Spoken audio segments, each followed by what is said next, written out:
Finally, we've arrived at the fundamental theorem of arithmetic. The fundamental theorem of arithmetic is presented different ways. They're generally equivalent to one another, but we're going to go with this version. For any n 2 or larger, there's a unique way to write n as a product of p1 through pk, so this is p sub 1 times p sub 2, etc. But each number in that list has to be prime, and they have to be written in non-decreasing order.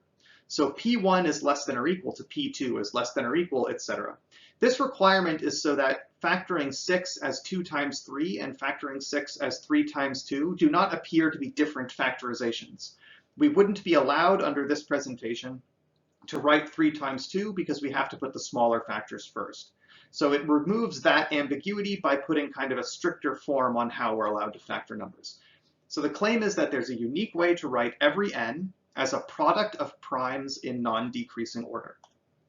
First, what we're going to do is show that let's set aside the question of whether there's a unique way to do it. Let's at least show there's one way to do it. And we're going to do it inductively. We're going to show that every number 2 or larger can be written as a product of primes. Now, we already have a theorem from earlier that says every number 2 or larger has a prime factor. That's very similar to what we're showing. Now we just need to show that it can be written as a product of prime numbers with nothing else. But the proof is going to be fairly similar. 2 is our base case. It can be written as a product of primes by saying there's a single number in the list. That's what k tracks, how many primes are in the list. And there's a single prime, and it is 2. So 2 is equal to 2. There's the prime factorization. Now let's suppose every number from 2 up to n can be written as a product of primes in non-decreasing order. Let's consider n plus 1. If n plus 1 happens to be prime, then hooray, I've found a prime factorization. I just write it as itself.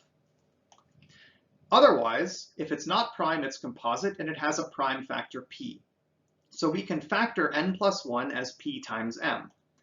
But m is less than n plus 1, so our inductive hypothesis says it can be written as a product of primes, say p1 through pk. Therefore, n plus 1 is the prime factor we found p times all the primes that make up a factorization of m.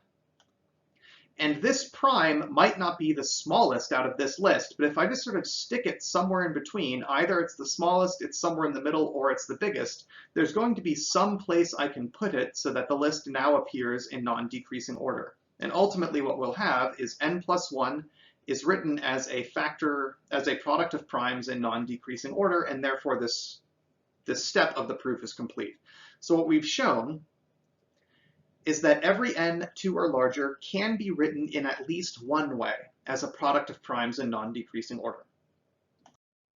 Now what we need to address is that it can't be written in 2 different ways as a product of primes in non-decreasing order.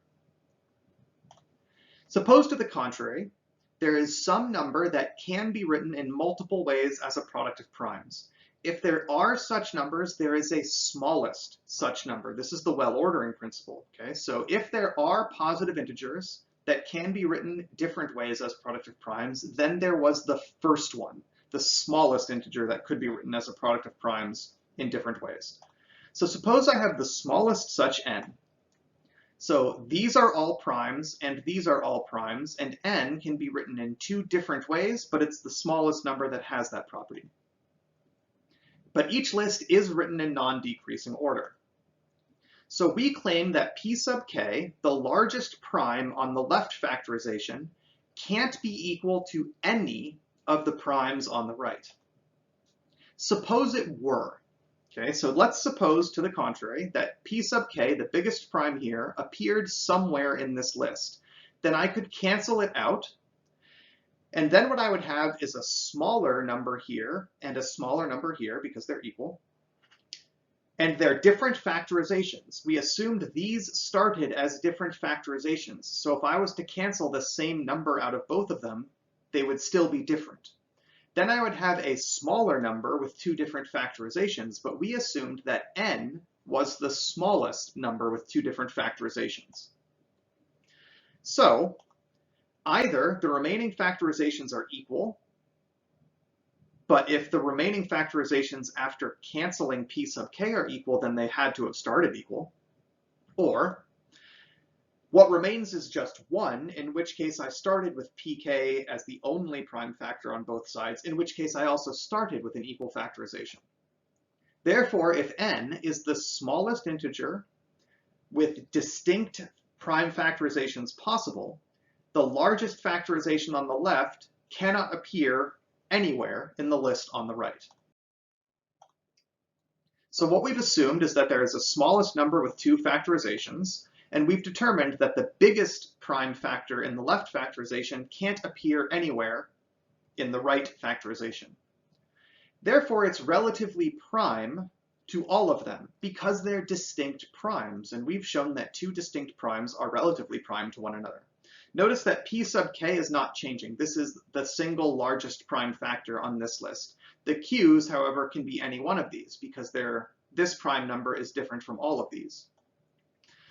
But since pk is a factor of n, pk is a factor of this product because this product is n.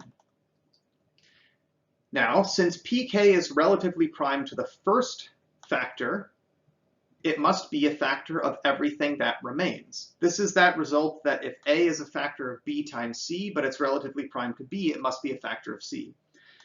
P sub k is a factor of q1 times the rest, but it's relatively prime to q1, therefore it must be a factor of the rest. But since it's relatively prime to q2, it must be a factor of everything else, and so forth and so forth. Eventually, the only thing that would remain is that pk must be a factor of the last prime qj. But that would contradict the knowledge we already have that they're relatively prime. So we've arrived at a contradiction. We cannot have p sub k being different from all the primes in that other list there. Therefore, we can't have started with 2 distinct factorizations, so there is no smallest number with 2 distinct prime factorizations. Therefore, there cannot be any positive integers with 2 distinct factorizations. Well, now that we've shown that every number 2 or larger can be written exactly one way as a product of primes in non-decreasing order, there's other versions that sort of come right out. First, every number 2 or larger can be written exactly one way as a product of prime powers. So the primes are now not allowed to repeat. They are strictly increasing. P1 is definitely smaller than P2 and so forth, but the powers have to be positive. Now the purpose here is that in our old way of writing things, we would have like 2 times 2 times 2 times 3 times 7 times 7. There is a product of primes, and they go from smallest to biggest. But sometimes we had repetition. Now I would write that as 2 cubed, 3 to the first, 7 squared. So I don't repeat primes. I account for that by allowing powers. But we are requiring primes to get bigger. So I'm not going to write, for example, 3 to the first, 2 cubed, 7 squared. That would be confusing. It might look different despite being the same number. We're also not allowing powers to be 0 because I don't want there to be confusion about, well, what about throwing a 5 to the 0 in? And what about throwing 101 to the 0 in? Those are prime numbers to the 0 power, so they don't really affect the value, but then they might look like different factorizations. You can also say that every number can be written exactly one way as a product of prime powers, including every single prime, all infinitely many. However, the primes have to be strictly increasing, and the power can only be non-zero finitely many times. So here I would write 2 cubed, 3 to the first, 5 to the 0, 7 squared, 11 to the 0, 13 to the 0, and now every remaining power is going to be to the 0. On a formal level, I've put every single prime in there, but only finitely many of them have non-zero powers. Now, the reason you would use this version is if you had different numbers and you wanted to compare their prime factorizations. Okay, typically what you would actually end up doing is you would cut it off when you didn't need them anymore. So for example, if I try to compare the prime factorizations of 22 and 24, in the first formulation, I would say 2 times 11, and here I would say 8 times 3. But what might be handy is instead to say that 22 is 2 to the first, 3 to the 0, 5 to the 0, 11 to the first, whereas 24 is 2 cubed, 3 to the first, 5 to the 0, 11 to the 0. After this point, every single prime would have the 0 power, and that's going to start looking redundant. But now I've written these two numbers as being factored over the same primes, just by allowing for some 0 powers on the exponents there. So when you're trying to compare two different numbers in the same proof, it might be handy to use this version. Well, let's go over some examples of using the fundamental theorem of arithmetic. We can use it, for example, to compute greatest common factors and least common multiples. Suppose two numbers are both 2 or larger, then each has a unique factorization as a product of primes. If we allow for certain exponents to be 0, like we did on the previous slide, we can write them as factored over the same primes. Maybe some powers are 0 here. So in general, we would factor them with possibly different primes, but by allowing exponents to be 0, I can guarantee they're the same. So here's another example compared to the one on the previous slide, 20 and 105. 20 would traditionally be factored as 4 times 5, or 2 squared times 5 to the first, and 105 is 3 times 5 times 7, 3 to the first, 5 to the first, 7 to the first. But instead, if I want to make them all use the same primes, in the factorization of 20, I would throw in 3 to the 0 and 7 to the 0, and in the factorization of 105, I would throw in 2 to the 0. Now what we've accomplished is that 20 and 105 appear to have been factored with exactly the same list of primes. It's just that sometimes the exponents were 0 and sometimes they weren't. So n and m are two numbers that have been factored over the same primes, possibly by allowing exponents to be 0. For each particular index, I have n1 and m1, or I have n2 and m2. The larger of those two I'm going to call L sub I, and the minimum of those two I'm going to call G sub I. Then we can compute that the GCD is the product of all the primes to this minimum power, and the LCM is the product of all of these to this larger power. So I used L for LCM and G for GCD here. So why is this the case? Suppose D is the greatest common divisor. Since it's an integer, it has a prime factorization. Since any factor of it must be a factor of both m and n, it must use the same primes as m and n. So D can be factored using the same primes. Now, if m and n are relatively prime, then this common divisor is 1 and every exponent here is 0, but that's okay, just leave that in your mind as a possibility. Now for each I, note that G sub I was the smaller of the two powers. So in this example here, okay, G sub 0 would be 0. It's the smaller of these two powers. G sub 1 would be 0. G sub 2 would also be 0. But between 1 and 1, the smaller value is 1, so G sub 3 would be 1. In any case, P sub I to this smaller power is a factor of both of them, because I'm picking the smaller exponent. 2 to the 0 is a factor of both of these. 3 to the 0 is a factor of both of these. 5 to the first is a factor of both of these, and 7 to the 0 is a factor of both of these. But if I increased that power by 1, it would not be a factor of at least one of them. 2 to the first would fail here.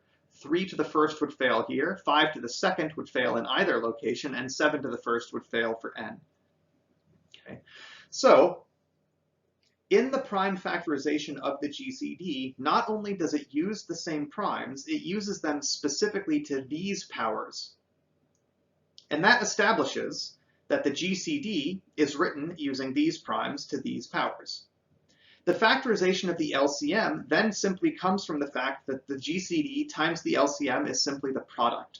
And for any two numbers, if you take the smaller one and add it to the bigger one, you have added both of the numbers together. So therefore, when I take the product of these two things, I get each prime to the smaller of the two powers plus the larger of the two powers. Ultimately, what I end up with is just the sum of the two powers, which is what I would have gotten when I simply multiplied n and m together. So it's fairly quick to show that the GCD has this prime factorization. Then you just use the fact that the product definitely has each prime to the n1 plus m1, p2 to the n2 plus n2. And then that gives you that the remaining factor, which is the LCM, must have primes to these powers here, the larger of the two. So is that useful or not? we can use prime factorization to find greatest common factors and least common multiples. But in general, the Euclidean algorithm is a much faster way to do it. Remember, the Euclidean algorithm is a very quick way to find the GCD. And once you know the GCD, you can compute the product of the two numbers, divide it by the GCD, and you have found the least common multiple. If, however, you already know the prime factorizations, this does give you a quick way to solve the problem. But finding the prime factorization of a large number is pretty difficult. So what I mean is, if I ask, what is the least common multiple of 2 to the 10th, 3 to the 0, 5 to the 2nd, 7 to the 1st, 11 to the 3rd, and 2 to the 4th, 3 squared, 5 to the 0, 7 to the, that's a 0, sorry, 7 to the 0, and 11 to the 1st. Since these numbers are very large, I don't want to compute them. I don't want to actually plug into a computer what is this, but this is just some enormous integer, and this is some enormous integer, but I already know how to factor them as products of primes, 2 to the 10th, 5 squared, 7 to the 1st, 11 cubed, and so forth. So since they're already given as prime factorizations, I say the least common multiple is 2 to whichever of those two exponents is bigger, 3 to whichever of the two exponents is bigger, 5 to whichever of the two exponents is bigger, 7 to whichever of the two exponents is bigger, and 11 to whichever of the two exponents is bigger, and now I'm done. Okay, to find the GCD, I would simply use whichever of the two exponents is smaller. So once I know the prime factorization of the numbers at hand, this is easy. But suppose I didn't know the prime factorization. I was simply given an enormous number. Finding the prime factorization can take a lot of work. And by a large number, I don't even mean something like 2,048,711. I mean something that has hundreds or maybe even thousands of digits. So just writing out the number would take up a very large portion of the page. Okay, a number that big, factoring it is very, very difficult. But the Euclidean algorithm is actually still quite fast to run. Finding factorization of incredibly big numbers is a very, very slow procedure. But that's actually good news for us in the modern world. Current systems of encryption and computer security actually rely on the fact that it is easy to multiply big numbers together.